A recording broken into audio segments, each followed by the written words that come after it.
saya Asyalidan dan pada kesempatan kali ini saya akan sharing mengenai transformational leadership. Dalam dunia bisnis, kepemimpinan berpengaruh sangat kuat terhadap jalannya organisasi dan keberlangsungan hidupnya. Salah satu konsep kepemimpinan yang relevan dengan situasi masa kini di mana perubahan terjadi sangat cepat adalah konsep kepemimpinan transformasional. Konsep ini dikembangkan pertama kali oleh James McGregor Burns di tahun 1979 dan disempurnakan kembali oleh Bernard M. Bass dan Bruce J. Avalio pada tahun 1985. Berdasarkan pendapat Burns, perbedaan antara manajemen dan kepemimpinan terletak pada karakteristik dan perilakunya.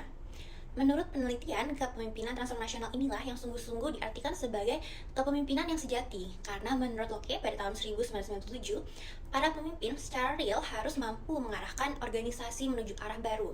Kepemimpinan ini bekerja menuju sasaran pada tindakan mengarahkan organisasi kepada suatu tujuan yang tidak pernah diraih sebelumnya.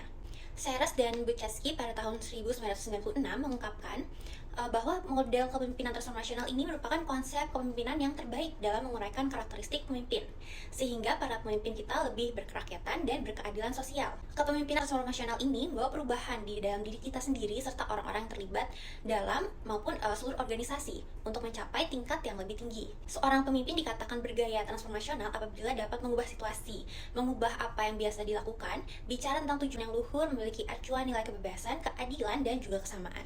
Mampu memotivasi dan mampu menciptakan perubahan menjadi karakter utama dari seorang pemimpin yang bisa melakukan transformasi tersebut. Mahatma Gandhi adalah salah satu tokoh paling ikonik dalam sejarah yang mewujudkan gaya transformational leadership. Ia memimpin gerakan kemerdekaan India melawan penjajahan Inggris dengan filosofi non-kekerasan atau ahimsa dan perlawanan tanpa kekerasan atau satyagraha. Gandhi tidak hanya berhasil memobilisasi massa tapi juga mentransformasi pola pikir masyarakat India dan dunia. Kepemimpinan Gandhi berakar pada moralitas, spiritualitas, dan visi jangka panjang untuk kemerdekaan dan keadilan sosial.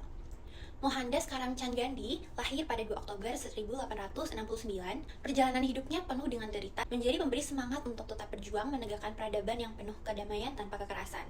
Mahatma Gandhi adalah seorang pemimpin spiritual dan politikus dari India. Pada masa kehidupan Gandhi, banyak negara yang merupakan jajahan dari Britania Raya. Penduduk tersebut mendambakan kemerdekaan. Gandhi adalah salah satu orang yang paling penting yang terlibat dalam gerakan kemerdekaan India. Dia adalah aktivis yang tidak menggunakan kekerasan, yang mengusung gerakan kemerdekaan melalui aksi kedamaian. Pemikiran dan perjuangannya berdampak besar bagi kemerdekaan India serta menginspirasi pejuang-pejuang anti kekerasan di berbagai belahan dunia. Hal ini memberikan inspirasi bagi rakyat. Tahun 1920 tercatat bahwa ketokohan Gandhi di bidang politik sangat dominan. Sebelumnya, belum pernah ada pemimpin politik India yang memiliki pengaruh sebesar Gandhi. Berbagai pembaruan dilakukannya antara lain mengubah Kongres Nasional India atau Indian National Congress yang tadinya sebuah partai kaum elit dan eksklusif, kini menjadi partai massa. Dukungan pada Gandhi mengakar sampai ke pelosok desa dan seluruh penjuru perkotaan India. Adapun karakteristik kepemimpinan transformasional menurut Avalio dan kawan-kawan adalah yang pertama, idealized influence or charismatic influence, yang kedua inspirational motivation, yang ketiga intellectual stimulation, dan yang keempat individualized consideration. Yang pertama, pada karakteristik idealized influence, Gandhi jelas memiliki pengaruh karismatik yang sangat kuat yang membuatnya menjadi simbol moralitas, kejujuran, dan ketulusan. Karisma Gandhi tidak didasarkan pada kekuatan fisik atau kekuatan politik, melainkan pada prinsip-prinsip etika yang ia pegang teguh seperti ahimsa atau satyagraha. Gandhi menunjukkan konsistensi dalam tindakannya dan menjadi panutan yang dikagumi tidak hanya oleh rakyat India, tapi juga oleh dunia internasional. Ia mampu menjadi teladan bagi pengikutnya dengan visi kemerdekaan yang dibangun di atas dasar moral dan spiritual yang kuat.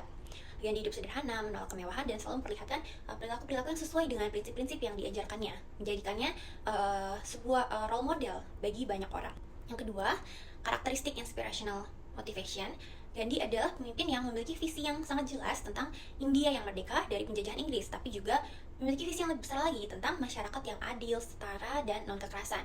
Ia mampu menggerakkan massa untuk berpartisipasi dalam berbagai kampanye, misalnya boykot terhadap barang-barang Inggris dan gerakan Salt March. Meskipun situasi sering kali sulit, Gandhi berhasil memberikan semangat bahwa kemerdekaan dapat dicapai tanpa kekerasan.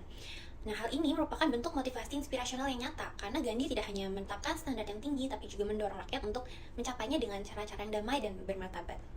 Kemudian yang ketiga, karakteristik intellectual stimulation. Melalui konsep-konsep seperti satyagraha dan ahimsa, Gandhi mendorong orang untuk berpikir secara mendalam dan rasional tentang perlawanan tanpa kekerasan sebagai strategi politik dan sosial. Ia juga menginspirasi untuk berpikir kreatif dalam menghadapi penindasan. Salah satu contohnya adalah peristiwa Salt March pada tahun 1930, di mana mereka melakukan perlawanan terhadap undang-undang tentang pajak garam dengan memproduksi sendiri garam dari air laut. Hal ini mengajarkan bahwa perlawanan tidak harus melalui kekerasan, tapi bisa dilakukan dengan cara yang sederhana, tapi sangat efektif secara politis. Gandhi mendorong pengikutnya untuk mencari cara-cara baru dalam menyelesaikan masalah. Yang keempat, yang terakhir, individualized consideration. Gandhi juga sangat dikenal sebagai pemimpin yang peduli terhadap individu dan sangat memperhatikan perbedaan di antara pengikutnya, yang memberikan waktu untuk mendengar aspirasi orang-orang dari berbagai lapisan masyarakat, mulai dari kaum miskin di desa hingga para intelektual di kota besar. Ia memfasilitasi pertumbuhan individu baik dengan memberikan dukungan moral maupun pelatihan. Ia juga memberikan kontribusi untuk setiap individu dan selalu menjaga jalur komunikasi yang terbuka. Ia mengajarkan nilai kesetaraan dan saling menghormati, serta berupaya memahami kebutuhan dan aspirasi setiap individu dalam masyarakat yang beragam.